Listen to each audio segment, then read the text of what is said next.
Hello guys, कैसे हैं आप सभी। आज हमारे घर में एक अंकल आते हैं और वो कहता है कि हमारे खेत को जोत कराओ, और उसके बाद मैं अंकल को तुरंत बैठा कर के उसके खेत पर लेकर जाता हूँ और अंकल का नाम पूछता हूँ तो अंकल ने अपना नाम वीरेंद्र बताया। उसके बाद हम वीरेंद्र अंकल के खेत में चले जाते हैं और फिर उसके बाद वीरेंद्र अंकल कहते हैं कि थोड़ा रोटावेटर नीचे तक दबाओ, और फिर आधे घंटे में मैंने पूरा खेत जोत दिया और फिर अपने घर की तरफ चलने लगा।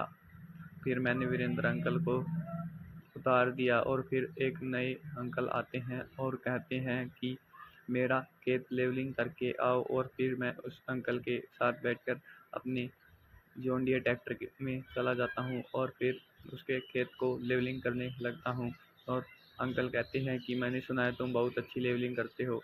फिर मैं कहता हूँ हाँ अंकल। फिर हमने अंकल का खेत लेवलिंग कर ही दिया था और अंकल को लेकर मैं अपने घर आ जाता हूँ। और फिर उसके बाद अंकल कह के गए थे कि खेत को तवे से भी काट देना, और फिर मैं अपने तवे लेकर अंकल के खेत में अपना नया ट्रैक्टर भी साथ लेकर गया था और उस खेत में मैंने पूरे तवे लगा दिए। और फिर अंकल कहते हैं कि 2 बार तवे लगाना, और फिर मैं वापसी 2 बार तवे लगाने लगता हूँ।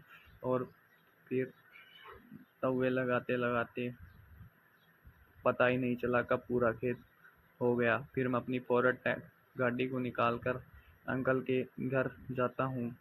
अंकल कह के गए थे कि काम हो जाने पर तुम मेरे घर आकर पैसे ले लेना, और फिर अंकल बाहर मिलते हैं और अंकल कहते हैं कि लो तुम्हारे काम के पैसे। फिर मैं अंकल को कहता हूँ कि लाओ अंकल। फिर मैं खुशी से झूम जाता हूँ और अपनी गाड़ी को उठाकर अपने घर की तरफ रवाना हो जाता हूँ। अगर आपको वीडियो अच्छी लगी हो तो इसको चैनल को सब्सक्राइब, लाइक और प्लीज़ एक कमेंट देना।